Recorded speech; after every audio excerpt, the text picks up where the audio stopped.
The first time Karen yanked my EV charger from the wall, I was still sitting in the car. I heard the click, the sudden silence, and then her voice, shrill, sharp like a smoke alarm that hated progress, screaming across my driveway. "You can't charge that thing here," she yelled. That was the morning everything began. What started as one unplugged cable turned into a war that nearly burned down the soul of our entire neighborhood. I'd just moved into Willow Pines, a place that called itself a vibrant, eco-friendly community. What that really meant was rows of identical mailboxes, people who reported you if your grass grew an inch too long, and an HOA board run like a miniature government with Karen as its self-proclaimed queen. My house sat on a corner lot perfect for installing a level 2 charger on an exterior outlet. The HOA rules didn't forbid it, they just hadn't been updated since 2008. That tiny loophole was all I needed. Unfortunately, Karen considered loopholes a personal insult. She stormed across the street that first morning, hair still in curler's robe, flapping like a flag of tyranny. She pulled the plug right out of my car and wagged it in the air. "This is an eyesore," she barked. I tried reason. "Karen, it's quieter than your wind chimes." She puffed up like a rooster, mumbling something about radiation and aesthetics, then turned away, muttering, "I'll bring this up to the board." By the time I finished my coffee, she'd already called an emergency HOA meeting. The next afternoon, I found a notice folded neatly on my porch. Unauthorized electrical equipment visible from the street. Must be removed within 72 hours. No signature, but I didn't need one. Karen's handwriting looked like it wanted to stab through the paper. I took a photo, emailed the board, attached the city permit, and wrote, "Legal installation. Please confirm before I remove anything." I expected red tape. I didn't expect sabotage. 2 nights later, the power to my charger tripped. When I went outside, the breaker had been flipped and muddy sandal prints led away from the outlet. I fixed it, installed a new camera, and angled it straight at the charger. Predictably, that's when Karen's real crusade began. The next morning, she came marching over with a clipboard like a sword. "You're in violation of Section 4B, she said. I glanced at her flamingo-covered lawn. "Does your flock count as design language?" She gasped, clutched her pearls. "Real or fake? I still..."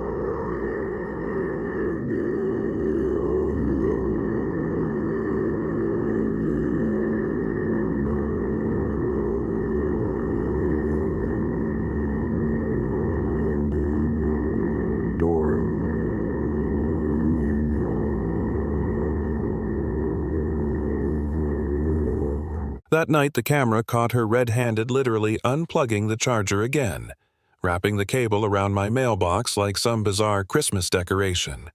When I stepped outside, she froze under the floodlight. "You're trespassing," I said calmly. "I'm preserving neighborhood standards," she hissed back. The next morning, a $200 fine appeared in my mailbox, signed at last by Karen, Blackwater Chairwoman, Enforcement Division. That title made her feel like a sheriff in suburbia. Most people would have lawyered up or moved out, not me. I prefer quieter wars, petty ones. I paid the fine by certified check, attached a 2-page appeal citing state code, and CC'd every homeowner in Willow Pines. If she wanted a public battle, I'd give her one with receipts. By sunset, the neighborhood had split into 2 factions. On one side, the plugged-in progressives. On the other, Karen's Purity Patrol. Lawn signs appeared overnight. "Charge on" versus "Keep our grid clean." It was ridiculous, hilarious, and exhausting. Karen, of course, doubled down. She called the county fire inspector, claiming my setup was a hazard. When he arrived, he praised my wiring and left smiling. She claimed the car's hum kept her awake. I told her that was the sound of progress. She called it psychological warfare. Then, one night I found my generator bone dry, the cord yanked out again. A sticky note clung to the plug. "Stop this madness, Hake." That was it. I stopped being polite. The next morning, I rented a diesel generator the size of a washing machine, the loud industrial kind construction crews use. I placed it right by the fence line, 20 feet from her porch, painted it beige to match HOA guidelines, and plugged it in. When I fired it up, the block shook. The smell of diesel rolled straight into her patio. Porch lights flicked on across the street. Within minutes, she burst outside, face-twisted slippers half on. "Turn that monstrosity off," she screamed. I waved. "You unplugged my clean energy. I had to adapt." Her jaw moved, but no words came out, just fury. She threatened fines, lawsuits, divine retribution. I nodded, turned up the choke, and let it roar. The next day, I walked into an HOA meeting with a flash drive full of video evidence, Karen unplugging cords, sneaking across my yard, leaving notes. I also had a recording of the HOA president admitting my charger was fully compliant. When she started her usual tirade, I played the footage. The room went silent. Her own voice echoed through the speakers. "I am the HOA." The vote wasn't close. Her motion to fine me failed 11-1. Instead, she got a written warning for harassment. As I packed up my laptop, she hissed, "You think you've won?" I smiled. "No, Karen. I've just started charging." For the first time in weeks, my charger hummed undisturbed. I thought the war was over. I was wrong. Karen wasn't the type to lose quietly. A few days later, my garage door control panel shorted out, melted actually. A faint trail of detergent bubbles led from her lawn to mine. That was when I realized she didn't care about rules anymore, she wanted chaos. I almost gave up right then.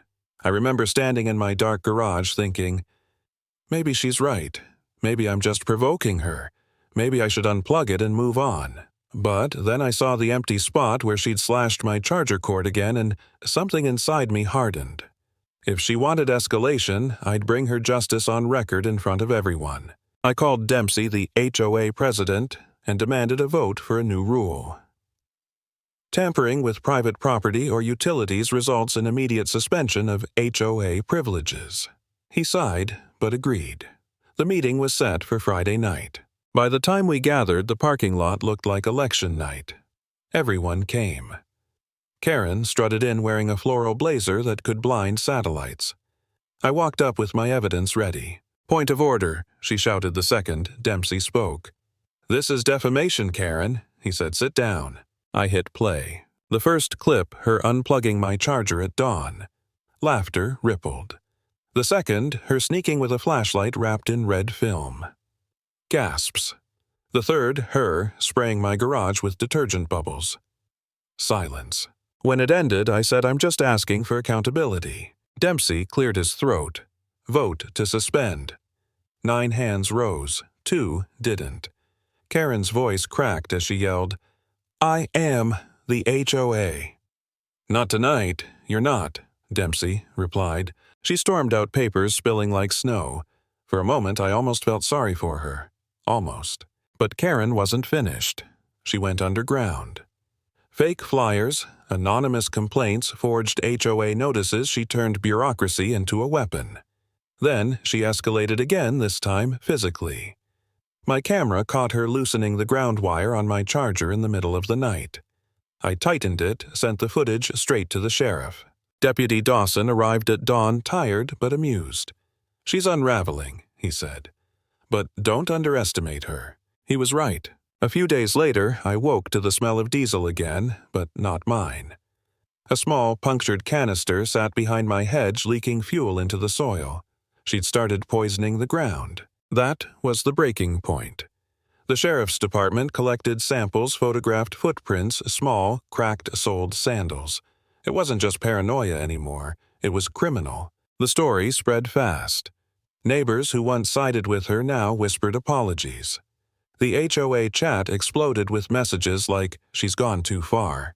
Even her husband Richard showed up at my door one morning, eyes hollow. "She hasn't slept," he said. "Keeps saying she has to fix the neighborhood." 2 nights later, she tried one final stunt. She hacked together her old diesel generator inside an abandoned shed near the edge of the woods and wired it directly into the neighborhood transformer, her version of balance, she called it. When the lights in Willow Pines began flickering like a heartbeat, I knew it was her. The sheriff called as I drove toward the substation. "Stay put," he warned. But I didn't. I found her crouched beside the generator, hair wild, hands shaking cables everywhere. Sparks lit the trees like lightning bugs. "Karen." "Stop," I shouted. She turned eyes burning. You corrupted everything. The rules, the order. I'm restoring balance. You're going to kill someone. She shook her head. Every system resets. And then she jammed the final cable. The world flashed white. The substation screamed as circuits overloaded. Dawson lunged, pulling her back just before the junction exploded. Smoke, fire, chaos, and then silence. She lay on the ground, coughing, dazed, the melted cables coiled around her like black vines. As they strapped her onto a stretcher, she whispered, I told you current always finds another path. They took her away under flashing lights. The county called it malicious electrical tampering. The HOA dissolved her committee. Dempsey resigned, and the uniform mailboxes she once worshipped were finally replaced with mismatched, colorful ones. The neighborhood breathed again. Weeks later, Richard came by with a small notebook, Karen's neighborhood restoration plan. Every page filled with sketches of identical houses and notes like paint fence beige and a line mailbox with tree. On the last page, if he just followed the rules, I wouldn't have had to fix him. I handed it back. Keep it. That belongs to history. Now, every night when I hear the gentle hum of my charger, I think about power. How it's never just about electricity. It's about control and the people who can't live without it.